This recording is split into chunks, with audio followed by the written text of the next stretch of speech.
이제 좀 많이 친근해지신 것 같습니까? 그래, 감사합니다.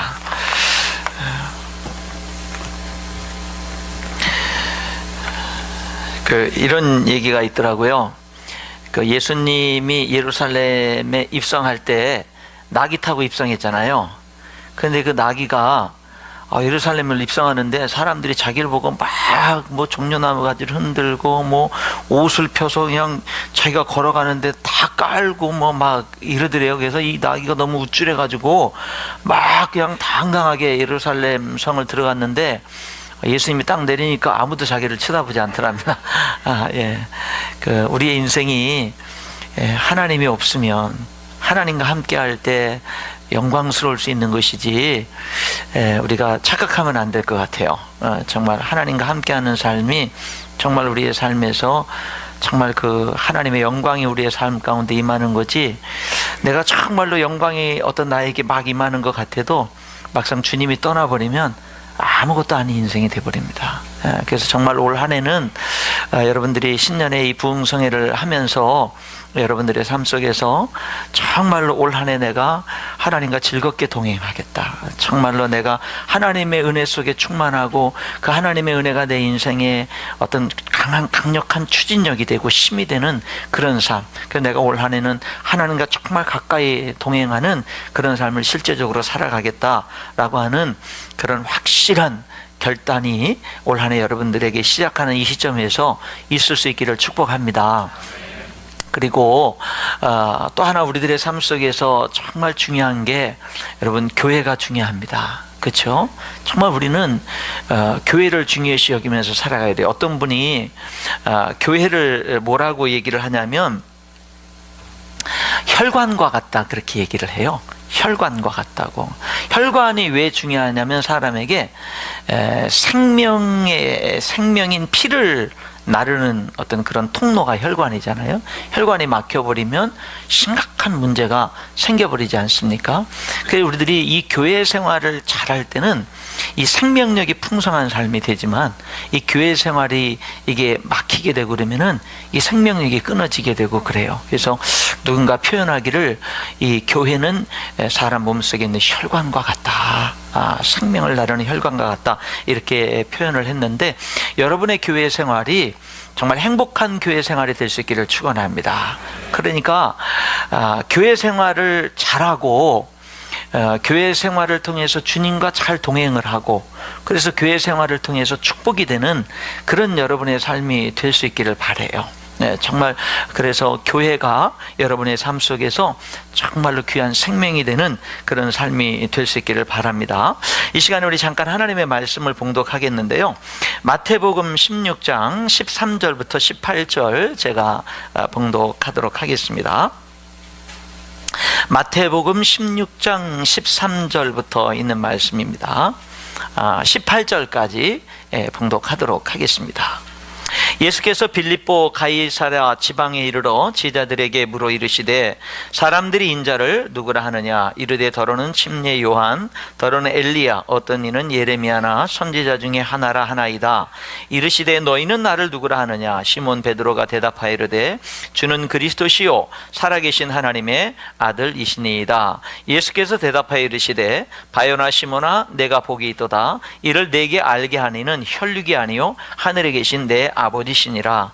또 내가 내게 이르노니 너는 베드로라. 내가 이 반석에 내 교회를 세우리니 음부의 권세가 이기지 못하리라. 아멘. 여러분, 한번 질문 한 가지 드리겠습니다. 우리나라에 옛날에 바로 얼마 전까지 이게 나라냐 이런 말들이 많이 있었는데, 이게 교회냐라고 하는 말들도 간혹가다 있습니다. 질문을 드리겠는데요, 타락한 교회, 성도들이 자꾸 싸우는 교회, 문제가 많은 교회, 간증을 잃어버린 교회, 성도들이 온통 죄 짓는 교회, 그런 교회 안에 예수님이 계실까요? 교회에 많은 사람들이 그냥 아무렇지도 않게 죄짓고 타락하고 싸우고 문제 많고 그냥 세상 사람들에게 손가락질 당하고 욕먹고, 이런 교회에 예수님이 계실까? 대개 이런 질문하면 많은 사람들은 당연히 안 계시죠, 이렇게 대답을 합니다. 성경적으로는 어떨까? 성경적으로 이런 말씀이 있죠. 두세 사람이 내 이름으로 모인 그곳에 나도 그들 중에 있다. 그렇다면 그런 교회 속에, 그런 교회의 모습을 안타까워하고 가슴 아파하고 가슴을 치면서 기도하는 사람이 두세 사람이 있다면 그 교회의 주님은 계실까? 계시겠죠. 계시겠죠. 여러분, 예수님은 교회를 절대 포기하지 않으십니다. 음부의 권세가 교회를 이길 수 없다라고 말씀하셨잖아요. 여러분, 예수님은 교회를 세우기 위해서 당신의 생명까지 전부 다 주셨습니다. 오늘날 아무리 교회가 실망스럽더라도 주님은 교회를 포기하지 않으십니다. 소돔과 고모라 성이 멸망할 때 여러분, 하나님은 의인 10명만 있어도 멸망시키지 않겠다고 했습니다. 여러분, 그러면은 오늘날 예수님은요, 아마 이러실 것 같아요. 문제 많고 손가락질 당하는 교회일지라도 가슴 아파하고 기도하는 성도가 있다고 한다면 그 성도 때문에 주님은 그 교회에 함께 하실 것이고 포기하지 않을 것이고, 그리고 그 성도를 우리 주님은 존귀하게 여길 줄 믿습니다. 존귀하게 여기겠죠. 어떤 사람들은 그렇습니다. 저는 예수님이 좋습니다. 그런데 저는 교회는 싫어요. 말도 많고 문제 많고 뭐 시험거리 많고 저는 교회가 싫습니다. 그래서 교회 안 나가요. 그러지 말아야 됩니다. 그거는요, 주님의 마음을 모르는 겁니다. 주님의 뜻을 모르는 겁니다. 여러분, 가슴 아파하며 교회의 어떤 안타까운 모습을 볼 때 그것을 보고 가슴 아파하고 끌어안고 기도하는, 바로 그게 뭐냐면 예수님의 마음인 거예요. 그게 예수님의 마음인 거예요. 그게 교회를 사랑하는 거고 그게 예수님을 사랑하는 거다라고 하는 겁니다. 우리는요, 교회를 사랑하고 교회를 위해서 기도해야 될 줄 믿습니다. 여러분, 교회가 문제가 있다고 생각되어질 때는요, 불평하기보다는, 비난하기보다는 그 교회의 그 문제를 내 문제로 끌어안고 기도하는 사람이 되기를 우리 하나님은 원하시는 겁니다. 우리 하나님은 그거를 원하는 거지, 원망하는 사람, 불평하는 사람, 비난하는 사람이 되는 거를 원하지 않는 거예요. 그거는 결코 하나님의 뜻이 될 수가 없다라고 하는 겁니다. 제가 목회하면서 여러분, 정말로 뼈저리게 느끼는 게 뭔지 아세요? 교회 진짜 일꾼은 어떤 사람인 줄 아세요? 기도하는 사람입니다. 교회 진짜 일꾼은요, 기도하는 사람입니다. 진짜 일꾼은 기도하는 사람이에요. 기도하는 사람.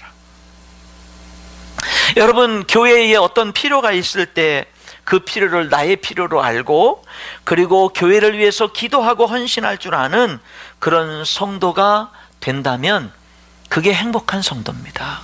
여러분, 우리는요, 교회를 사랑하고 교회를 위해서 헌신할 줄 알고 교회를 통해서 복을 받는 그런 성도가 되어야 될 줄 믿습니다. 그런 성도. 제가요, 하나님이 성도들이 교회를 섬기는 것을 하나님은 정말 귀하게 여기신다라는 것을 아주 뼈저리게 체험한 적이 있어요.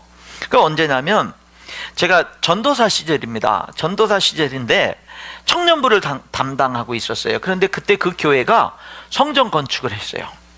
성전 건축을 했는데, 그래서 이제 그 크게 성전 건축을 해서 막 건축 언금하고 막 이럴 때입니다. 그런데 제가 청년부를 이렇게 지도하다가 그때 저에게 감동이 왔냐면, 우리 청년들이지만, 야, 청년들 그렇게 뭐 많은 청년들이 아니었지만, 야, 우리도 한번 성전 건축하는데 우리가 한번 좀 해보자. 그래가지고 청년들한테 우리 목표 한번 1,000,000원 목표를 하고 우리도 한번 건축원금 우리 청년부에서 한번 1,000,000원 드려보자. 그랬어요. 그래가지고 직장 다니는 청년들한테는, 야, 한번 할 수 있으면 믿음이 되면 자기의 그 한 달치 월급을 한번 드려보자. 예, 그런 운동도 한번 해보고, 그리고 또 뭐 됐냐면, 꽃 팔기를 했어요. 이제 꽃 파는 거. 그래가지고 그 겨울에 뭐를 하냐면은 그 뭐 유치원 졸업하고 뭐 중고등학교, 대학교 졸업을 하잖아요. 그래서 청년들이 모여가지고 맨날 꽃다발을 만들어가지고 그 당시 꽃다발 하나가 보통 10,000원, 15,000원. 처음에 15,000원 팔다가 좀 이렇게 안 팔리면 나중에 10,000원에 팔고 뭐 이렇게 이제 하댔어요. 그래서 이제 계속 청년들이 다 모여가지고 꽃다발을 그 꽃을 사다가 꽃다발을 만들어 가지고 그래가지고 이제 여러 학교에 쫙 그 조별로 흩어져 가지고 꽃을 다 팔고 다시 모여서 얼마 벌었나 하고 그거 모으고 그 다음날 어디 졸업식인가 학교 졸업 명단들 쫙 해가지고 인천 시내를 그냥 다 이렇게 하면서 계속해서 이 꽃을 파는 열심히 일을 했습니다. 신났어요. 근데 이제 지하실이 그 당시 교육관이었는데 지하실 바닥으로 장판 깔아놓고 교육관이었는데 열심히 이제 그 다음날 이제 꽃다발을 만드는 겁니다. 꽃다발 하나면은 10,000원이에요. 근데 막 만드는데 나중에 딱 하다 보니까 꽃은 한 다발을 더 만들 수 있는 꽃은 남았는데 안개꽃이 없는 거예요. 안개꽃이, 여기 안개꽃만 있으면 이게 만들겠는데, 근데 다른 것들도 그렇게 안개꽃들을 많이 이렇게 넣어가지고 다시 뺄 수도 없고, 요거 하나만 더 만들면 10,000원인데, 그러게 이렇게 둘러보다 보니까 강단 안에 조그만 이렇게 그 화병에 안개꽃만 있는 거예요. 거기에 누가 그걸 헌신한 거니까 누가 했는지도 몰라요. 그런데 이제 강단을 이렇게 꽃꽂이를 담당하는 사람이 그 지하실이고 교육관인데 거기다가 꽃병에다가 다른 꽃도 없이 안개꽃만 이렇게 해놨어요. 그래가지고 그걸 딱 보는 순간 10,000원이 딱 생각이 나는 거예요. 그래가지고 야 저거 가져와. 그래가지고 그거를 가지고 뭐냐면은 아무렇지도 않게 꽃다발 한 다발 만들었습니다. 그리고 쫙 흩어져가지고 이제 그 꽃을 다 팔고 다 모였습니다. 다 지하실에 다 모여가지고 딱 결산을 하는데 여러분 꽃 한 송이만 안 팔린 거 있죠. 딱 한 송이만 안 팔려요. 그래가지고 그때까지도 아무것도 모르고 한 송이만 안 팔려가지고 뭐라냐면 목사님 한 송이 안 팔렸다고 한 송이 남았다고 한 팀만 한 송이 남겨놓고 다 팔고 왔는데 그랬어요. 그래? 그러면은 거기 안개꽃 다시 빼가지고 다시 갖다 꽂아. 그러는 순간에 제가 깨달음이 온 거예요. 하나님이 갑자기 두려워지는 거예요. 하나님이 야 그거 누가 했는지 모르고 그게 비록 초라하게 보여도 누군가 하나님께 드린 건데 누군가 하나님 앞에 드린 건데 그거를 뭐예요? 내가 내 맘대로 그것을 그냥 가져온 거예요. 그것을 하나님께 드려진 것을 내 맘대로 해버린 거예요. 그런데 그것에 대해서 하나님께서 어떻게 하냐면요 그것을 하나님이 용납하지 않으시는 거예요. 용납하지 않는. 제가요 그때 갑자기 야 갖다 꽂아 그래서 어떤 형제 하나 갖다 딱 꽂는데 그 순간에 하나님이 저에게 깨달음을 주시는 거예요. 너가 왜 하나님께 드려진 그 소중한 것에 대해서 내가 함부로 손을 대냐고 그거에 대해서 하나님이 말씀하시는데 야 제가 그때 진짜 놀랐습니다. 하나님 진짜 무서운 분이라는 것을 제가 거기서 느꼈는데 여러분 그런데 뭐냐 또 한 가지 느껴지는 게 뭐냐면요 아주 작은 헌신도 우리 하나님이 얼마나 귀하게 받으시는가.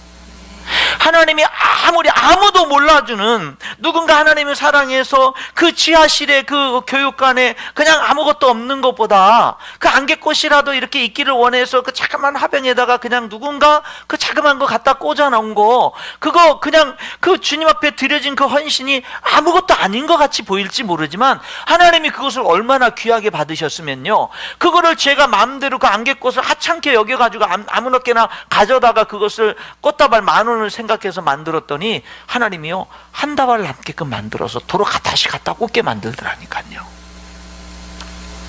여러분 우리가요 하나님을 섬길 때 여러분 그 섬김이 크든 작든 하나님이 정말 귀하게 받으시는 줄 믿습니다.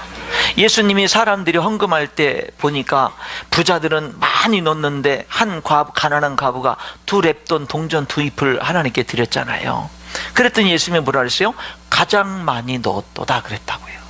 여러분 오늘 우리는요 정말 하나님 앞에 나가는 데 있어서 비교할 필요도 없고 정말로 내가 하나님 앞에 내 형편성에서 하나님 정말 사랑하면서 정말로 교회를 정말 사랑할 줄 알고 교회를 즐겁게 헌신할 줄 알고 그것에 대해서 감사할 줄 아는 그런 우리 모두가 되어야 될 줄 믿습니다.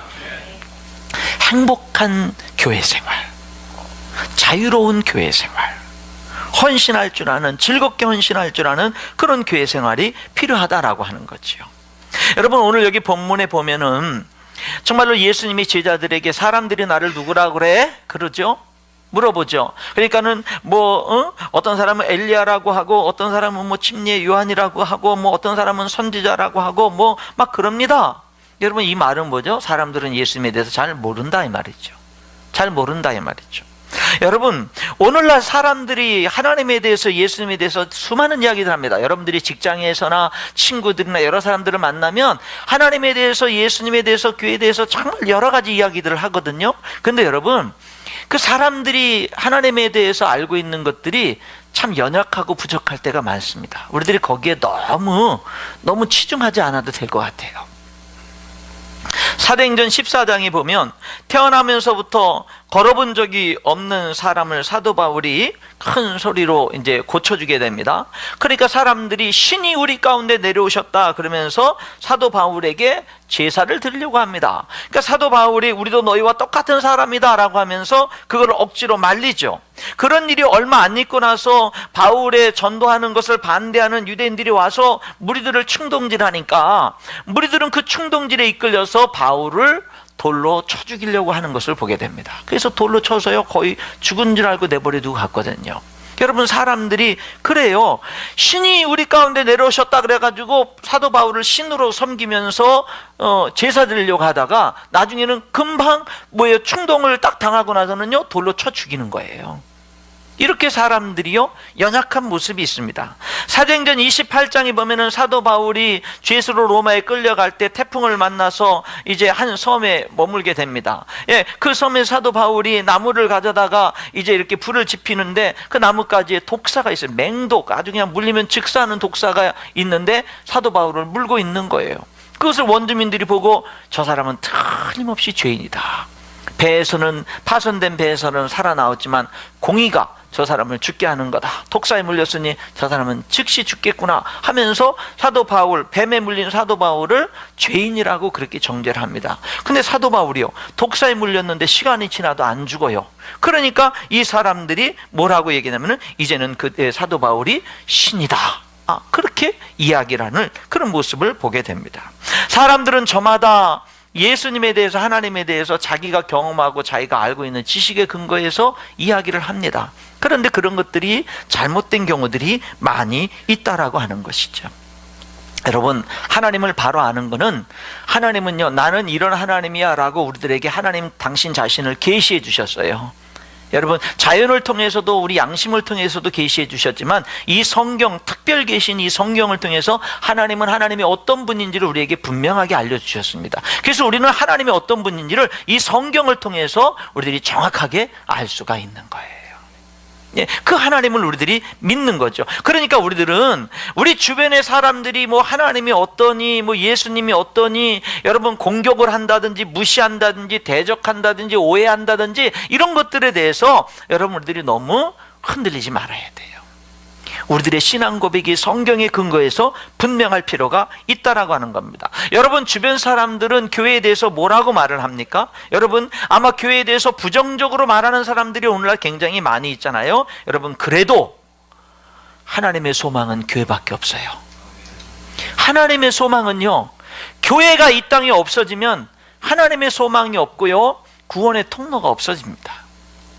여러분, 아무리 교회가 연약하고 부족하고 말이 많고 탈이 많아도 하나님의 역사하시는 하나님의 통로는 교회밖에 없고요, 하나님의 소망은 교회밖에 없는 거예요.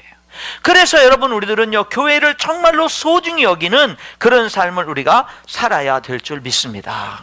그래서 우리들은요 정말로 하나님 앞에서 교회를 사랑하고 교회를 위해서 기도하고 교회를 통해서 축복을 받고 하나님께 영광을 돌리는 삶을 살려면 신앙 고백이 분명해야 돼요. 주는 그리스도시요 살아계신 하나님의 아들입니다라는 신앙 고백이 분명해야 됩니다. 베드로가 이 고백을 했을 때 사람들이 누구라고 하느냐 여러 가지 얘기했지만, 그런데 너희들은 나를 누구라고 하느냐 했을 때 베드로의 이 주는 그리스도시요 살아계신 하나님의 아들입니다라는 이 고백을 예수님이 들으시고 너 복이 있다, 그것을 알게 한 분은 하나님이다, 하나님이다, 이렇게 말씀해 줍니다. 여러분, 오늘도 우리들의 고백이 뭐냐면 예수님은 나의 주인이십니다. 이 고백이 분명해야 돼요. 이 고백이 예수님이 나의 주님이라는 이 고백이 분명해야 되고, 주는 그리스도라는, 예수님은 그리스도입니다. 다시 말하면 기름 부음을 받은 자, 메시아, 구약에 하나님이 우리를 구원하기 위해서 보내주시겠다고 약속하신 우리들의 구원자가 바로 예수님 당신이십니다라는 이 고백이, 정말로 다시 말하면 예수님만이 세상의 유일한 구원자가 되십니다 라고 하는 이 고백이 우리에게 분명해야 된다라고 하는 겁니다. 여러분, 우리들은요, 이 고백이 이 땅에 살아가면서 직장 생활을 하든 뭐 믿지 않는 친구들 속에 있든 어디에 있든지 간에 넌 누구냐? 세상에 물을 때, 그럴 때 우리는요, 나는 하나님의 사람이야. 나는 예수의 사람이야. 나는 하나님의 자녀야. 이 고백이 우리에게 분명해야 돼요. 넌 누구야? 예수님이 나의 주인이야. 이 고백이 우리들에게 분명해야 우리는요, 교회 생활을 제대로 할 수 있고 하나님께 영광을 돌릴 수 있는 줄 믿습니다. 여러분, 오늘 본문에 보니까 예수님이 이런 말을 하잖아요. 내가 이 반석 위에 내 교회를 세우리니, 이런 말을 해요. 여러분, 예수님은 교회를 내 교회라고 합니다. 교회의 주인은 목사님도, 교회에 오래 다닌 사람도, 헌신 많이 한 사람도 아니고, 교회의 진짜 주인은 예수님이죠. 예수님이 교회의 주인이고, 예수님은 교회를 내 교회야. 사랑 믿는 교회는 예수님이 그러는 거예요. 내 교회야. 내 교회야. 여러분, 예수님 믿잖아요. 여러분, 예수님 사랑하잖아요. 여러분, 그러면은 여러분, 사랑 믿는 교회 지체로서 사랑 믿는 교회를 사랑하는 여러분이 될 수 있기를 축원합니다. 교회를 사랑하세요. 교회 생활을 행복하게 하세요. 행복하게. 그래서 누가 뭐래도 사랑 믿는 교회는 내 교회라고 하는 이 고백이 분명하고, 나는 하나님의 자녀라는 이 고백이 분명하고, 우리 교회의 주인은 예수님인데 나는 사랑 믿는 교회의 지체야 라고 하는 이 고백이 우리들에게 분명해야 된다라고 하는 겁니다. 예수님은 교회는 어둠의 권세가 이길 수 없다고 얘기했잖아요. 오늘날 교회를 얼마나 많은 세력들이 공격을 합니까? 여러분, 그러나 그 공격들이 교회를 무너뜨릴 수 없습니다. 왜? 예수님 때문에 그런 거죠. 우리는요, 정말 어떤 사람 죽을 때까지 어떤 생애를 살아내면은 교회를 세우는 그런 삶을 살아야 돼요. 교회를 세우는 삶. 먼저는 내가 섬기는, 내가 지체된 사랑 믿는 교회를 섬기는 그것이 가장 우선이 돼야 되고, 근데 거기서 머물면 안 돼요. 사랑 믿는 교회를 통해서 이 땅에 많은 교회들을 개척하고 많은 교회들을 세워나가는 이런 비전을 여러분 모두가 가져야 될 줄 믿습니다. 그런 비전을 가져야 돼요. 정말 여러분, 올 한 해 우리가 어떻게 신앙생활하죠? 죽을 때까지 어떻게 신앙생활하죠? 정말 저 사람은 교회를 너무나 사랑해. 저 사람은 교회를 너무나 사랑하는 사람이야. 여러분, 교회를 사랑하고 교회를 세우는 그런 삶을 살아갈 수 있기를 축원합니다. 하나님은요, 교회를 사랑하는 것을 하나님을 사랑하는 것으로 여깁니다. 예수님은 교회를 사랑하는 것을, 예수님 당신 자신을 여러분 사랑하는 것으로 여겨요. 여러분, 죽는 순간까지 무슨 일이 있어도, 어떤 일을 만나도 교회를 조금이라도 허무는 일은 여러분들이 동참하지 마시기 바랍니다. 어떤 일이 있어도 교회를 허무는 일에는 전혀 동참하지 마시기 바랍니다. 여러분, 예수님이요, 생명 내어주시고 세우신 것이 바로 교회다라고 하는 거예요. 우리는요, 예수님의 교회를 세우기 위해서 당신의 생명을 내어주셨다라는 사실을 우리들이 기억하면서 교회를 세우기 위해서 희생할 줄 아는 그런 삶을 우리가 살아야 돼요. 여러분, 우리 교회, 이제 사랑 믿는 교회가 올해 이제 종교부지 구입하셨다고 제가 들었습니다. 축하드립니다. 저는 너무 부러워요. 네, 너무 부러워요. 우리 교회도 상가교회거든요. 우리 교회도 한 교육관까지 한 150평 정도 이렇게.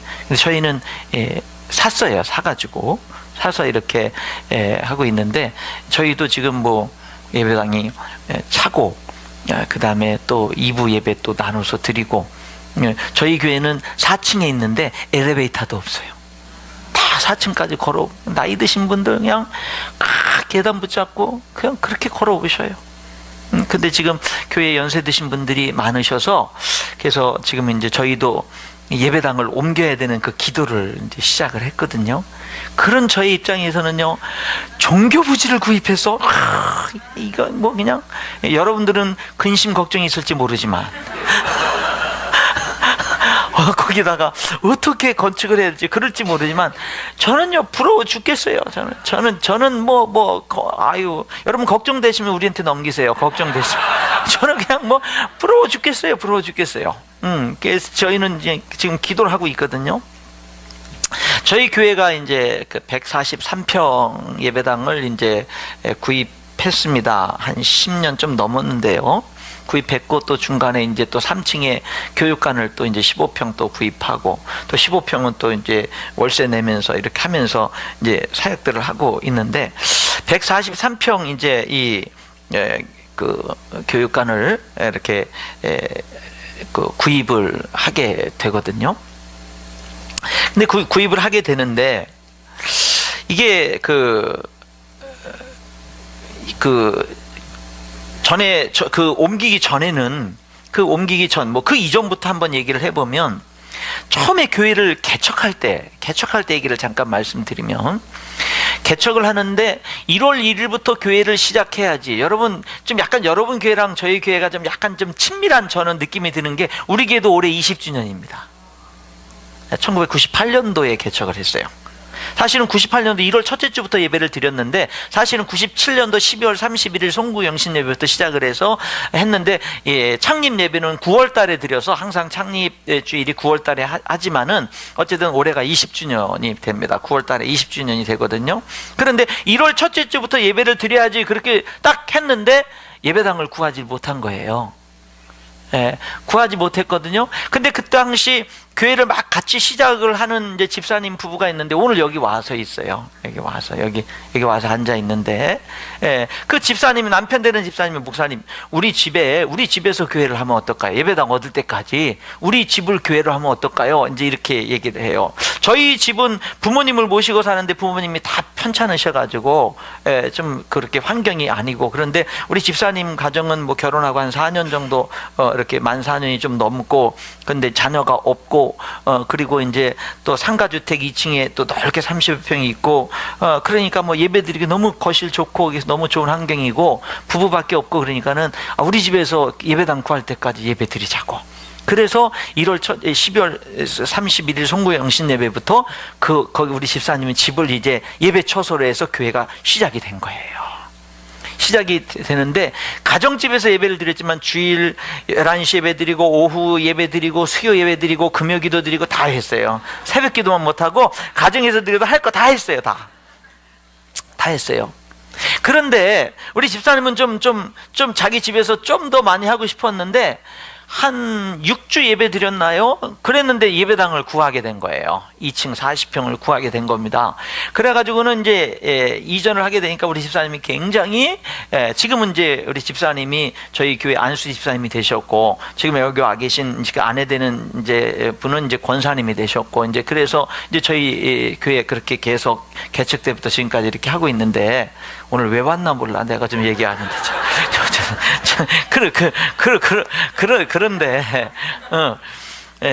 그런데 이제 이전하게 되니까 서운해 했는데 어쨌든 이전을 했어요. 이전하고 나서는 2주간 특별 새벽 기도를 했어요. 2주간 특별 새벽 기도 했는데 그 당시 그 집에서 6주 예배를 드리는 동안에도 이제 부흥이 되고 그러면서 10명이 좀 넘게 모이고 막 이렇게 됐었거든요. 그래서 이제 드리면서 2주간 특별 새벽 기도를 하면서 한 가지만 기도 제목 한 가지만 가지고 하자. 한 가지만.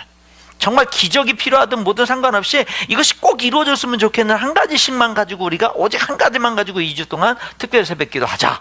이제 이렇게 해가지고 했어요. 근데 우리 집사님, 권사님네 가정은 아기를 낳게 해달라고 기도를 한 거예요. 왜냐면은 우리 지금 여기 계신 우리 그 권사님이 아기를 낳을 수 없는 어떤 몸이었던 거예요. 근데 의학적으로 아기를 낳을 수 없는, 그래서 인천에서 유명한 이제 산부인과에 계속 불임 클리닉 계속 다니고 있었고 뭐 여러 가지 이제 그런 적이었었는데, 그런데 이제 아기를 낳기를 이제 우리 집사님 가정은 이제 자기 집을 교회로 헌신한 우리 가정은 그것이 기도 제목이었죠. 그리고 2주간의 이제 기도가 이제 끝나게 되는데 마지막 날 이제 작정 새벽 기도 마지막 날인데 남편이 이제 교회에서 새벽 기도하고 밥 먹고 교회에서 출근해야 되니까 아내가 이제 식사 차려주고 다른 사람들 이제 기도 끝난 사람들 사택에서 같이 이야기 나누고 식사하고 차 마시면 하는데 우리 권사님은 이제 예배당에 들어가서 혼자 기도를 하는 거죠. 남편 보내고 나서 기도를 못했으니까. 그럼 기도를 막 하는데 갑자기 기도를 하다 말고 이제 사택으로 뛰어들어왔어요. 막 놀래가지고. 왜냐하면 기도를 하는데 갑자기 앞에 커다란 불덩어리가 앞에 나타난 거예요. 기도하는데. 그러더니 그 불덩어리가 갑자기 막 쏜살같이 달려든 가슴으로 팍 뚫어버린 거예요. 기도를 하는데. 그러니까 너무 놀래가지고, 그래가지고 뭐냐면 달려온 거예요.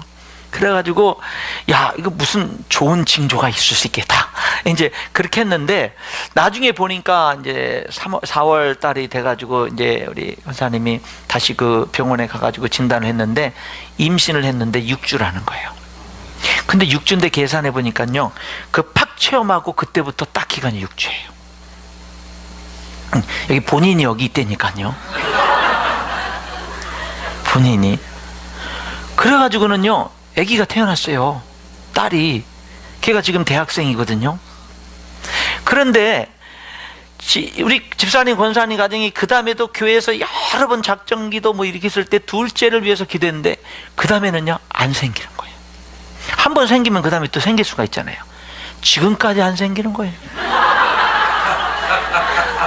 지금까지 몇 번 작정기도 하고 그랬거든요. 아버지 보조개까지 그대로 닮아서 태어났는데, 그런데 여러분, 저는요 그때 그 우리 권사님 우리 가정을 이렇게 보면서 하나님이 교회를 얼마나 사랑하는지, 그거 6주 동안 자기 집을 교회로 헌신했다고. 여러분, 의학적으로 있을 수 없는 태문을 여셔가지고요 자녀를 주시는 거예요.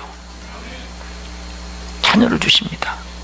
여러분, 우리가요 주님을 어떻게 사랑합니까? 주님이 핏값으로 세우신 교회라고 그러지 않았어요? 여러분, 하나님이 교회를 사랑하죠. 뭐라고 그러죠? 하나님이 교회를 자기 피로 사신 교회라고 그러잖아요. 여러분, 예수님 교회를 사랑하시죠? 요한계시록 1장에 보면은요 정말 7 금초대 사이를 다니시는 분인데 7 금초대는 7 교회라고 그러잖아요. 예수님은요 교회 사이를 거니시는 분이잖아요. 교회를 얼마나 사랑합니까? 사도 바울은요 교회를 너무나 사랑해서 전도하고 교회를 세우면서 감옥에 많이 갇히고 매도 수없이 맞고 여러 번 죽을 뻔하고 3번 배가 파손하고 밤낮을 깊은 바다에서 보내고 전도하면서 많이 공격받고 강도의 위험을 만나고 여러 날 자지 못하고 여러 날 굶고 춥고 헐벗고, 그러면서 사도 바울이 뭐라고 얘기한대세요? 이런 모든 일은 고사하고 이런 모든 일은 다 제쳐놓고라도 아직도 날마다 내 속에 눌리는 일이 있으니 곧 모든 교회를 위하여 염려하는 것이라. 여러분, 교회를 위한 생각이에요. 굶은 것, 매맞은 것, 죽을 뻔한 것, 강도 만난 것, 여러분 정말로 배고프고 목마르고 굶고 춥고 헐벗고 이런 거, 여러분 이런 것들은 나에게 아무 문제도 아니라는 거예요. 나에게는 그런 것보다 여러 교회들을 위해서 염려하는 것이 나에게는요 더 큰 내 마음의 눌림이라고 그렇게 얘기하고 있는 거예요. 오늘은 저와 여러분이 교회를 사랑해야 됩니다. 지금은 저와 여러분이 교회를 사랑하는 그런 하나님의 사람들이 돼야 된다 이 말입니다. 여러분, 우리 교회 얘기를 좀 더 말씀드리면, 이제 거기서 한 6년 7년 이렇게 이제 개척한 그 예배당에서 지내다가 그 예배당이 꽉 찼어요. 부흥을 했어요. 그래서 1층을 좀 이렇게 다시 해서 모니터 놓고 예배를 드리는데, 어쨌든 교회를 이전을 해야 됐어요. 근데 그 당시 우리 교회는 원래 가진 것 없이 교회를 시작을 했고, 뭐 가진 게 아무것도 없기 때문에 열심히 뭐 돈을 모으고 그 다음에 뭐 모든 걸 다 이래저래 다 해서 다 모은 게 얼마였냐면은요 5천만 원 이제 교회 이래저래 늘려가지고 5천만 원 전세 보증금, 월세 보증금 5천만 원에 매달 이제 들어가는 거 5천만 원하고, 그동안에 계속 건축원금을 한 6년 정도 이렇게 뭐 이렇게 확장하고 모으고 남은 그런 건축원금이 1,500만 원 현금. 그래서 우리 교회 전 재산이 6,500만 원. 얼마나 많습니까? 교회 모든 재산을 다 털으면 6,500만 원. 예, 엄청나게 많잖아요. 이제 그랬는데 지금 있는 교회당이 딱 나왔는데 딱 물어보니까 4억 5천을 달래는 거예요. 근데 저는 너무 거래할 줄을 몰라가지고 3천만 원밖에 못 갖고서 4억 2천. 근데 여러분, 그래가지고 우리 성도들하고 같이 갔어요. 가가지고 그 예배당을 보니까 예배당이 운동장 같아요. 운동장. 40평 예배당에서 잘라가지고 사택 꾸며가지고 이렇게 예배 드리던 데서 이게 143평짜리로 이렇게 쫙 가니까요. 거기에 비록 이렇게 주방 꾸며놓고 유아실 있다 할지라도요, 이게 진짜 축구차도 되겠더라고요. 예배당이 진짜 넓은 거예요. 예, 그래가지고 너무 좋아가지고 너무 좋다. 그냥 가신 모든 집사님들 분들이 너무 좋다. 교회 가서 이제 재직회를 하는 겁니다. 우리 어떻게 할래? 근데 우리는 못한다. 이제 우리가 어떻게 하냐? 이 4억이 넘는 거를 6천만 원, 6,500만 원 가지고 뭘 어떻게 하냐 이 말입니다. 60-70명 되는 성도들이 뭘 어떻게 하냐는 거예요. 그래가지고 재직회를 했는데 부결됐어요. 할 수 없다. 그래가지고 제가 그 교회 목사님한테, 목사님 죄송합니다, 저희 교회 재직해서 통과가 안 됐습니다. 우리는 살 수가 없겠습니다. 목사님 다른데 이렇게 하면 하세요. 그리고 끊으려고 했더니 이 목사님이 무슨 말인지 내가 좀 이렇게 어쨌든 만만하게 보였는지 어땠는지 모르지만 어쨌든 저한테 나는 목사님이 왔으면 좋겠다는 마음이 든다는 거예요. 그러면서 내가 목사님을 포기하지 않고 계속 이렇게 기다리고 있을 테니까 언제든지 연락을 달래는 거예요. 예. 그러니까 저는 거기서 알았습니다 하고 끝났으면 그냥 끝났을 텐데, 나는 목사님이 왔으면 좋겠다고. 이래 놓으니까. 그러니까 제가 기도를 계속 해야 되잖아요. 근데 여러분, 재직회를 주일날 하고 월요일날 못 간다고 딱 이렇게 하고 난 다음부터, 목사님이랑 통화하고 난 다음부터요, 제가 기도를 하는데 계속 저한테 불이 붙는 거예요. 가야지. 그곳으로 가야지. 계속 불이 붙는 거예요. 그 당시 제가 계속 이제 그 기도를 하면 하나님이 계속 그곳으로 가라는 거예요. 하나님, 우리 재직해서 안 된다고 통과됐는데요. 근데 가라는 거예요. 나중에는요, 그 당시 제가 뭐를 하고 있었느냐면, 계속 예배당 이렇게 이전을 위해서 기도를 계속 하고 있었거든요. 기도하는 게 굉장히 중요합니다.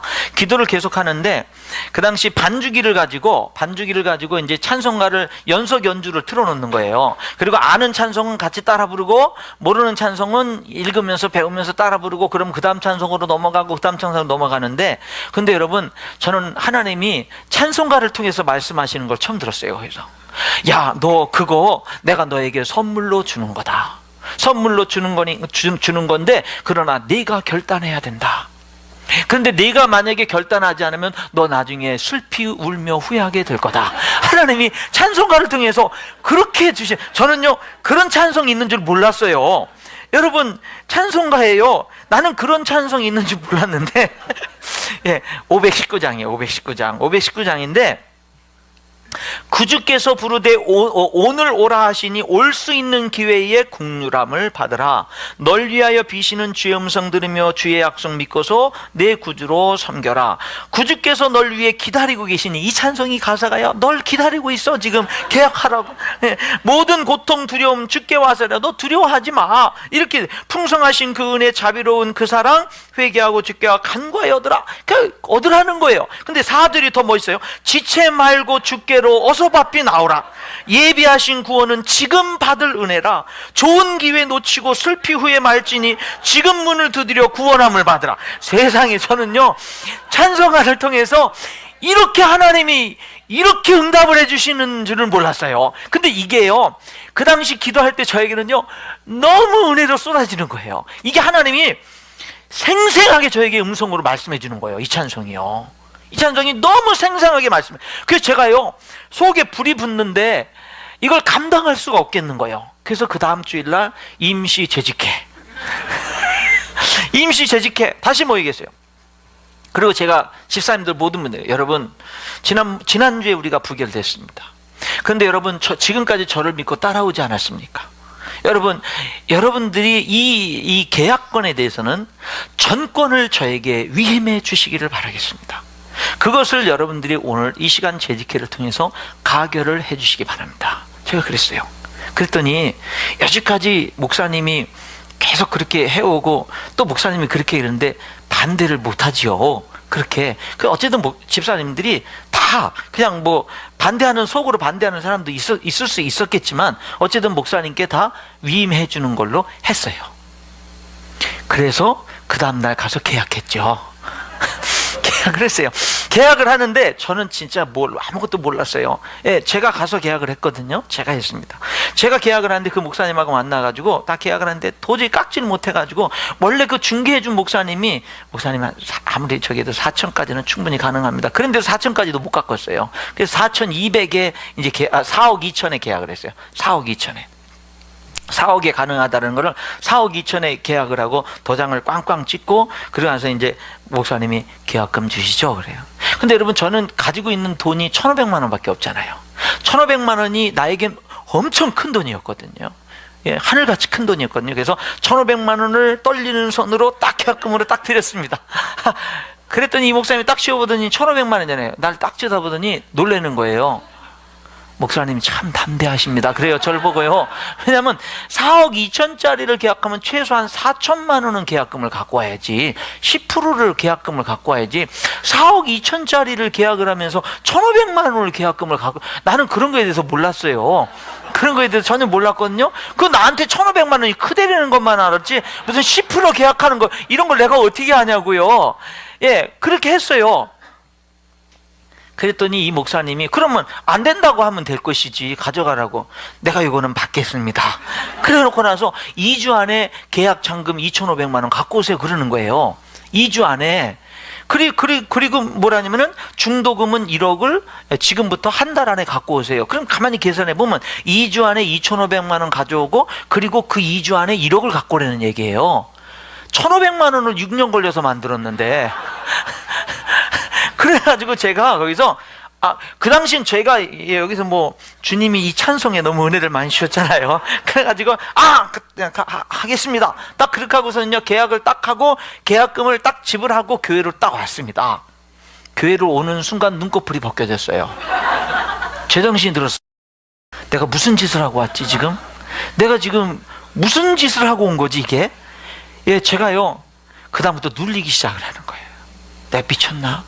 내가 지금 무슨 정신에서 지금 그 일을 벌려놓고 왔지? 1,500만 원이 어떤 돈인데, 이거 2주 안에 그거 못하고 그러면은 중도금 못 주면 이거 날아가는 거 아니에요? 날아가는 거 아닙니까? 목사님한테 다시 가서 무릎을 꿇고 빌면서, 목사님, 철없는 제가 잘못했으니까 1,500만 원 돌려주세요. 우리는 생명 같은 돈입니다라고 빌까? 뭐 별의별 생각을 다 했습니다.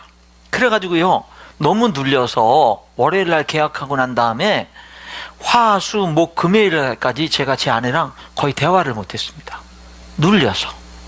그러니까 맨날 사이에 계속 하는 게 뭐냐면, 강단에서 음악 틀어놓고 계속 찬송하다가 성경 읽다가 자다가, 찬송하다 성경 읽다 자다, 맨날 월, 화, 수, 목, 금 계속 그러는 거예요. 근데 금요일 날이 되니까 하나님께서요, 제 마음속에 있는 그 두려움과 근심과 걱정을 걷어가시는데, 그 느낌이 확 임해요. 그러니까 안개가 싹 거치는 것처럼 그 근심과 두려움과 걱정을 싹 가져가셔요. 그 느낌이 확 임해요, 금요일 날. 그런데 그 다음부터는요, 이상한 게 뭐냐면 걱정이 하나도 안 돼요. 걱정을 하려고 해도 걱정이 안 돼요. 걱정이 안 돼. 그러니까 그 느낌이 뭐냐면, 걱정거리를 내 뱃속에 갖고 있는데, 걱정거리가 내 걱정이, 실제적인 그 걱정이라는 사실을 갖고 있는데, 성령이 못 올라오게 꽉 누르고 있는 그런 느낌. 그런 느낌을 받는 거예요. 그러니까는요, 아무런 걱정이 안 되는 거예요. 성도들한테도 여러분 집사님은 얼마하고 뭐는 얼마, 그런 거 아무것도 없어요. 여러분 기도하세요. 우리 기도만 합시다. 생각이 다른 사람은 반대만 하지 말아주세요. 여러분이 기도합시다. 그리고 성령이 인도하는 대로, 그냥 인도하는 대로 우리 순종합시다. 그냥 자유롭게 기도하고 순종합시다. 그 당시 여러분 목표가 뭔 줄 아세요? 목표가 교회당을 구입해서 이전하면서 가장 첫 번째 목표는 한 영혼도 실족되지 않게 해주세요. 그게 목표였어요. 실제로 한 영혼도 실족되지 않았습니다. 한 사람도 실족되지 않았어요. 교회 이전하는데. 여러분, 그런데 저는 그러니까 실제 그 금요일 날 이후로는요, 모든 것이 다 끝날 때까지 한 번도 걱정을 해본 적이 없어요. 걱정이 안 되니까. 근데 우리 교회에 인하대학교에서 모든 행정, 모든 그런 재정을 다 이렇게 감당하시다가 정령 은퇴하신 분이 계세요. 그 사무처장인가 이렇게 하시다가 어쨌든 모든 살림살이를 다 하다가 하신 분이, 이분은 모든 것에 착하신 분이거든요. 한 달이 지난 다음에 저를 찾아오셔서 얘기하는 거예요. 목사님 좀 얘기 좀 하자고. 네, 나는 맨날 잠을 못 자고 있는데 나는 맨날 잠을 못 자고 있는데 목사님은 내가 교회 와서 한 번도 걱정하는 모습을 본 적이 없노라고. 한 번도 목사님은 왜 교회 와서 내가 이렇게 목사님을 계속 유심히 봤는데 한 번도 걱정하는 것을 본 적이 없노라고. 도대체 왜 그러냐고 그렇게 나에게 물으시더라고요. 여러분, 그렇게 해가지고 그 다음부터요, 신기한 게 뭐냐면요, 2주 안에 이거 계약장금이라는 걸 저는 또 그런 것도 해봤어요. 계약장금. 계약금을 다 못 지불해서 계약장금을 2주 안에 빚 하나 없이 다 지불을 했고요. 그 다음에 여러분, 그 2주 안에 1억 잔금을 지불을 합니다. 그리고 그 다음부터요, 그 모든 일들이 계속해서, 물론 뭐 쉬운 과정은 아니었지만은요, 계속해서 중도금 치르고 잔금 치르고 다 그런 일들을 계속해서 진행해 나가게 되더라고요. 아무 문제 없이 그런 일들이 형통하게 잘 진행이 되더라 이 말입니다. 여러분, 하나님이 어떻게 역사하느냐면요, 우리 교회에 한 분이 계시는데 지금은 권사님 되셨는데, 그 당시 여러분 헌금하려니까 성도들이 이렇게 헌금하더라고요. 우리 교회는 뭐 그런 거 이렇게 하고서 기도만 열심히 하는데, 이분이 주한장로교 부평에 있는 주한장로교 부흥회를 참석했어요. 우리 교회 집사님이 나 모르게 주한장로교에 나한테 말도 안 하고 부흥회를 참석을 한 거예요. 근데 거기서 은혜를 받았어요. 그래가지고 너네 교회 예배당 확장 이전을 하니까 너네 교회 너는 내 가정의 모든 재산의 11조를 이제 건축원금으로 드려라. 이분이 주한장로교회 부흥회 가서 그 은혜를 받았어요. 그래가지고 우리 교회에다가 자기 재산의 11조를 건축원금으로 드린 거예요. 하나님이 그렇게 일하시더라니까요. 그렇게 역사를 하세요. 우리 교회에 전도돼가지고 얼마 안 된 형제 부부가 있었어요. 형제 부부가 있었는데 이 친구들은 뭐 아직 믿음이 없어요. 뭐 11조 생활도 안 하고 뭐 헌금 생활도 제대로 안 돼 있고 그냥 예배만 나오는 친구예요. 근데 여러분, 잠을 자는데 목사님이 꿈에 나타났어요. 돈 때문에 근심 걱정하는 모습을 하고 있는 목사님을 꿈에 봤어요. 예, 아직 믿음은 없지만 목사님을 좋아하거든요. 그러니까 우리 목사님이 저기에서 그래가지고 그 사람들로서는 그 당시 100만 원이 굉장히, 그 사람들에게는 뭐 교회 온 지 얼마 안 되고 믿음도 없고 뭐 이런데 100만 원 싸들고 와가지고 꿈에 목사님이 나타났어요. 이래가지고 또, 근데 지금은 그 가정이 부부가 다 집사님이 돼가지고 지금은 온 가족 애들까지 11조 생활하고 온 가족이 믿음 생활 잘하고 정말 가정 예배 잘 드리고 정말 아름답게 잘 성장을 하고 있거든요. 이제 그런 모습들, 이제 하나님이 일하시는 이런 모든 그런 모습들을 보게 되는 겁니다.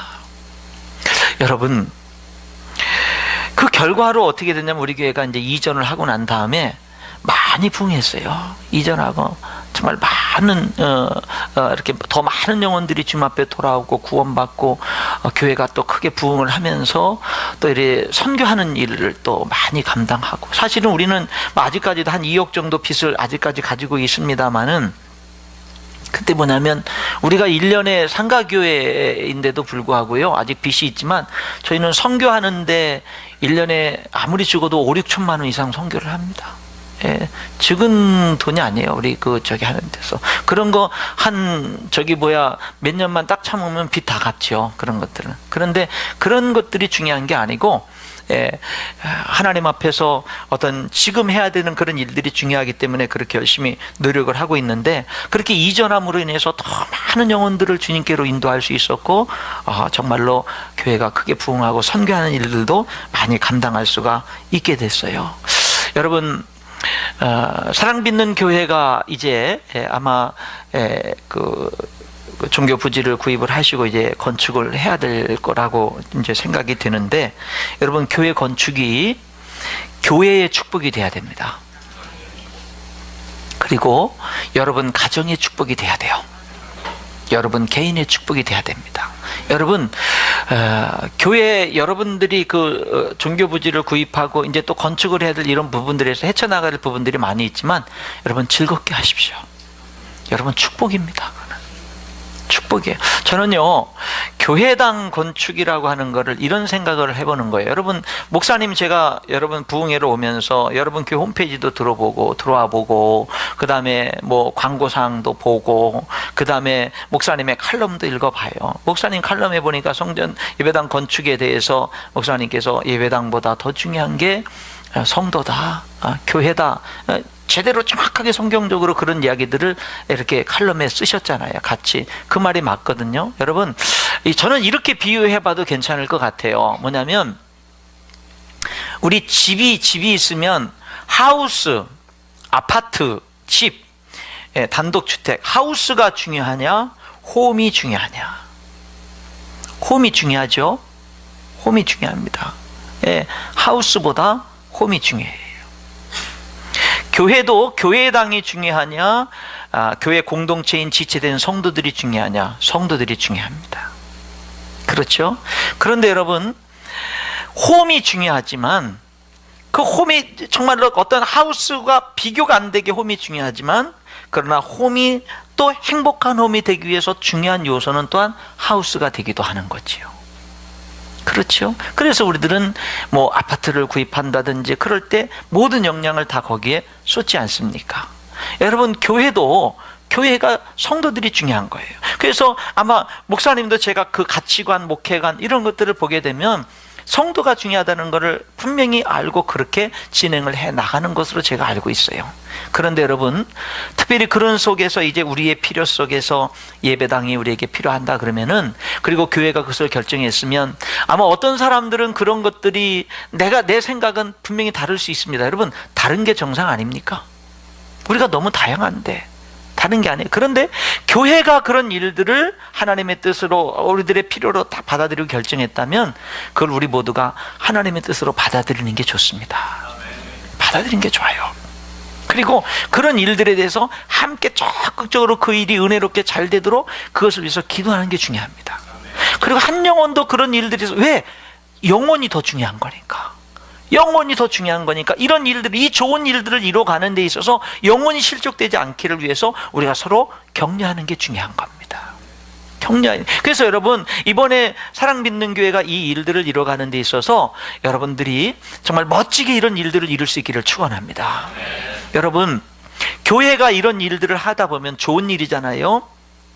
근데 사탄이 공격을 해요.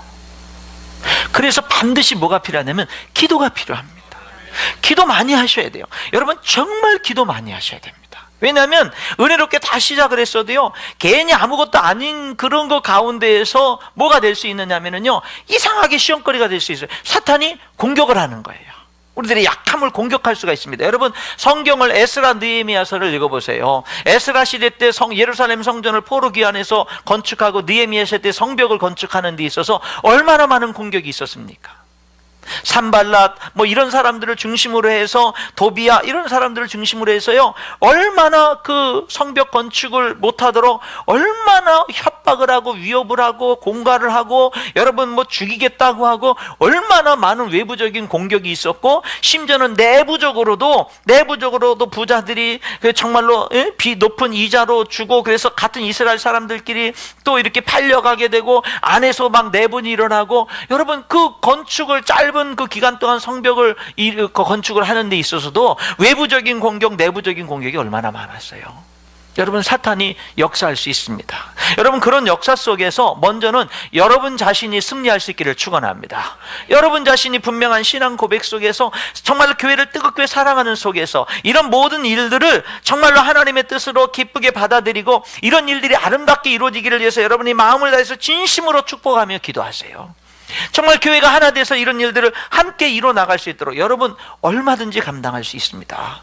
얼마든지 감당할 수 있어요. 여러분들이 그런 일들이 진행되는 과정을 통해서 하나님의 기적을 보세요. 하나님의 함께 하심을 보시고 하나님의 영광을 보는 그런 기회를 삼으시기 바랍니다.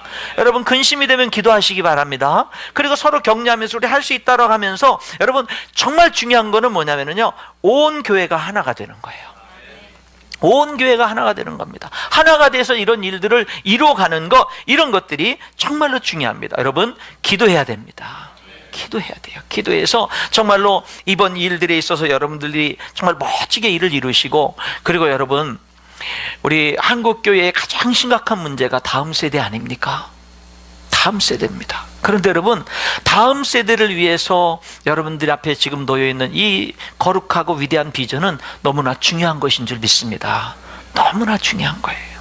너무나 중요한 일입니다. 여러분, 이 여러분들이 예배당을 건축하는 것을요, 다음 세대의 비전 사역과 연결을 시키세요.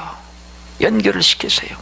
정말로 중요합니다. 아무쪼록 저는요, 여러분들이 너무 부럽습니다. 여러분들이 정말로 부럽습니다. 여러분, 그런데 그런 일들을 좀 한번 멋지게 이뤄가세요. 멋지게, 정말 함께 복되게. 그래서 여러분들이 정말로 교회를, 정말 예수님이 교회를 이 땅에 탄생시키기 위해서 생명을 내어주신 것처럼 교회를 사랑하고 여러분들이 할 수 있는 만큼, 그것이 두 랩돈이라 할지라도, 그것이 내가 내 생활비 전부를 다 드리는 것이 두 랩돈밖에 안 돼, 그런다 할지라도 하나님 앞에 내가 좀 희생이 될 만큼, 내가 정말 이번 일들에 있어서 여러분들은 여기 그 성인이 되신 우리 성도들 같은 경우는 뭐 이번 한 번밖에, 여러분들이 뭐 또 건축하겠습니까? 그렇잖아요. 여러분들이 이번 한 번이고 나중에 이제 끝나고 다시 뭐예요? 끝나게 되면은 이제는 주님 앞에 가야 되지 않겠어요? 그런 부분들은. 그 뭐 성전 건축을 뭐 또 하겠어요? 그런 부분들은. 예. 뭐 물론 저는 조력하면서 몇 번 했습니다만은 어쨌든, 예. 여러분, 그러니까 이번 기회에 정말로 하나님의 어떤 그 축복된 사명감으로 기쁘게 이런 일들이 아름답게 진행되어져서 정말로 우리 사랑받는 교회의 지경이 정말 확장되어지고, 제가 볼 때 정말로 우리 사랑받는 교회가 말씀 안에서 건강한 교회로 이렇게 성장해 가고 있는 모습이 보이잖아요. 그렇다면 여러분의 교회가 정말 지경을 확장해 가야 되지 않겠어요? 정말로 지경을 예, 여러분 담임 목사님의 그 좋은 메시지 더 많은 사람들이 들어야 되지 않겠어요? 더 많은 사람들이 그 생명의 말씀을 들어야 되지 않겠어요? 예, 그것이 여러분 하나님 나라 일이 아니겠어요? 그런 부분들이, 여러분들이 그런 비전을 가지고 정말로 교회를 사랑하는, 그래서 올 한 해 여러분들이 정말로 멋지게, 정말 은혜롭게 온 성도들이 하나 돼서 귀한 사역을 아름답게 이루어갈 수 있기를 축원합니다.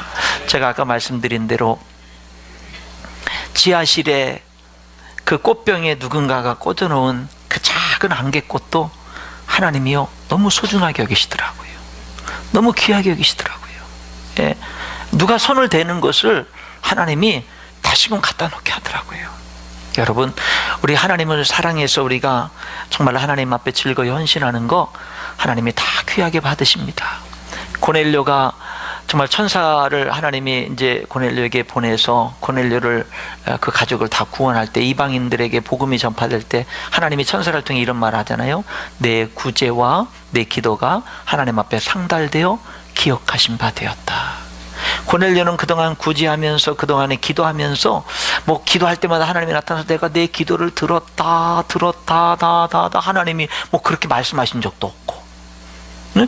구제할 때마다 너 구제를 내가 기쁘게 받았다 하나님이 말씀하신 적도 없어요. 하나님이 기쁘게 받으시겠지, 내 기도를 하나님이 들으시지, 응답해 주시지 믿고 기도한 거잖아요.